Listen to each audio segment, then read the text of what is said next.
I want to go back to what you said about the media pretty much ignoring this story and refusing to cover it. You know, I think it's important to kind of talk about how this report came about in the first place, because the media had absolutely no problem accusing Jeremy Corbyn and the Labour Party of anti-Semitism. I mean, that was a line of attack that they, incessantly reported on. But the whole point of this report was to investigate, right, anti-Semitism within the party.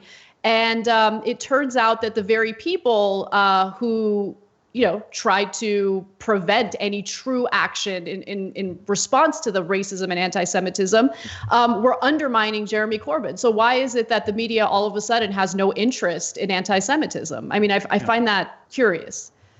Well, I can give you some sort of quite striking examples. So Lisa Nandy, who was a candidate for the leadership election, which culminated a few weeks ago, earlier this month.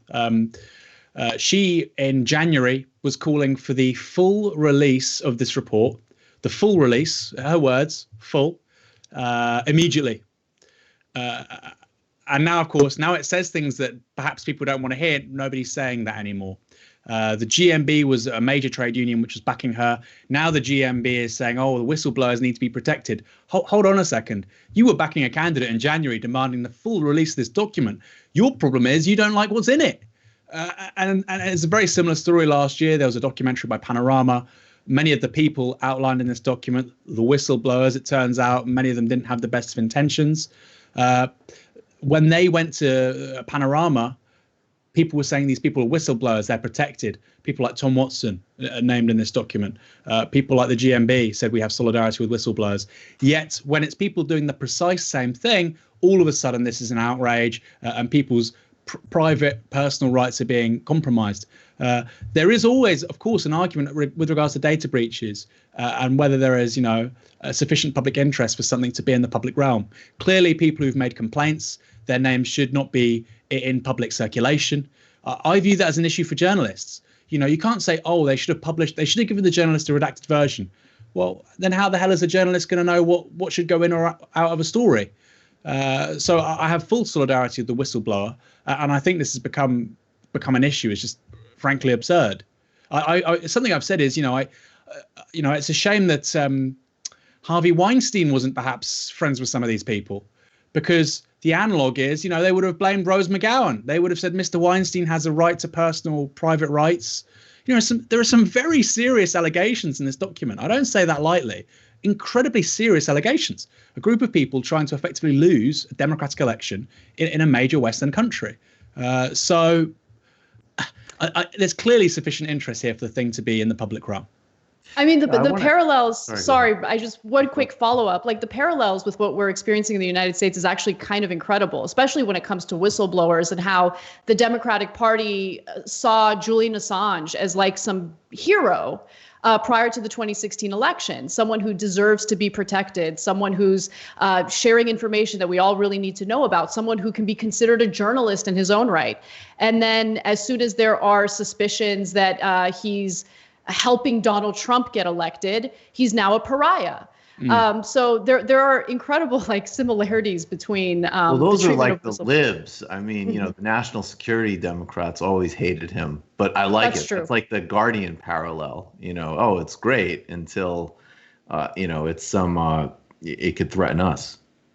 Well, look, what you see with a lot of establishment Democrats, a lot of people in the Labour establishment is they're driven in politics by two things. The first is to just be in charge. Just, it's like when you're a kid, some 5-year-olds just want to play, some want to be in charge. That's like a big impulse here. And another one is anti-socialism, a hatred of the left, which again comes across in these documents. And so I think, you look at these liberals, I mean, are they liberals? They're people who want to be in charge. They don't want to be conservatives and they hate the left. I mean, what is that? I don't quite know. I mean, there's a strong liberal tradition. Liberals have done some amazing things in history. Universal suffrage, gender equality, etc. were all part of that historical sort of ideology tradition coming out in the 19th century. So, I mean, I don't know what you want to call these people. They're often not Democrats when it suits them. They're often not progressives when it suits them. They certainly don't give a damn about women's rights when it suits them. I mean, look at what's going on right now with Joe Biden. So, I mean, we probably, on the left, we probably need to come up with a new term for this sociological category. And it isn't a particularly broad one, by the way. It's not like some million-strong voter demographic. These are people who overwhelmingly find themselves in political careers. Yeah, I mean, maybe, and I mean this in the governance sense, definitely not a populist sense, but Singaporeans. I mean, I honestly, I do think you could look at some of the governing model of Singapore as where these people's minds go, as the kind of like the ideal way to govern and the ideal way to do meritocracy and capitalism, and even a kind of limited cosmopolitanism, which does make them distinct from what you see in Trump and Bolsonaro and Hungary and so on. But I think this is also something that's really important to think about too. I have, and I've talked about this, my problems philosophically and politically with kind of moralism and cancel culture and that whole kind of bundle of things. And I think that there's innate big picture problems with that. I think the left actually really does. If you want to have a redemptive, change-oriented culture, you have to have a redemptive, change-oriented culture. And really build that ethos. And I obviously am really influenced by like a Cornel West in that approach, and very influenced by the Vampire Castle essay as well, which I always recommend to people. But there's also a very tangible political aspect to this, which is these sort of controversies, and we'll just focus for this conversation on the anti-Semitism thing, that when you recognize that these are people that will just weaponize these things, that don't have them in any sort of good faith.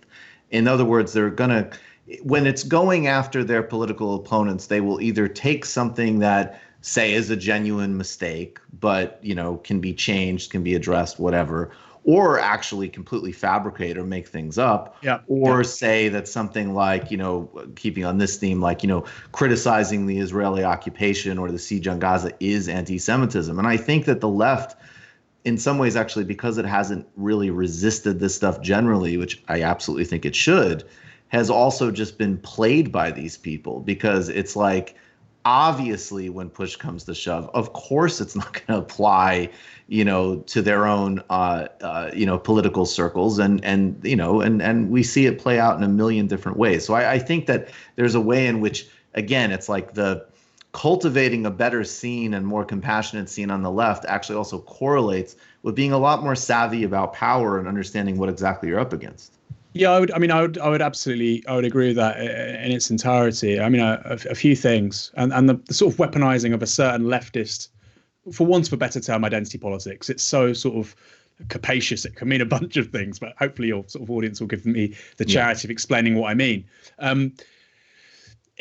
For instance, you would have 10 people would say this is racist, right? And there'll be people of color. And people will say, quite rightly, you need to censor people of color and their experience of racism, and they get to define it. And that's absolutely true. But we also have to believe in objective truth, right?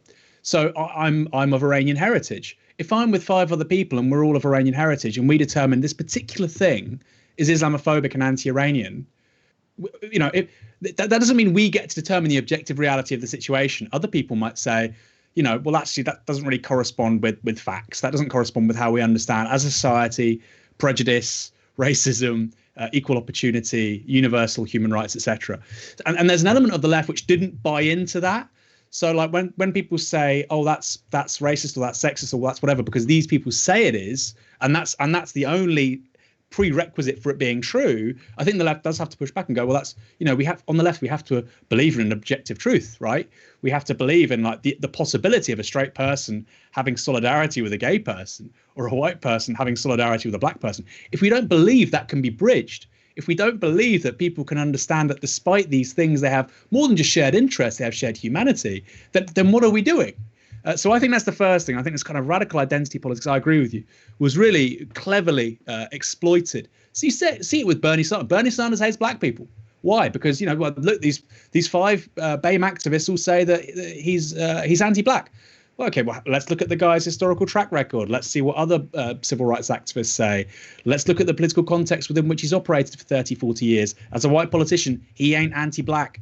So I agree with you. And I think it's right to say that it's something the left is going to have to get very savvy about. And I think we're going to come out the other side of this a bit more intelligent. Read Adolph Reed. Yeah, definitely. Always what I say.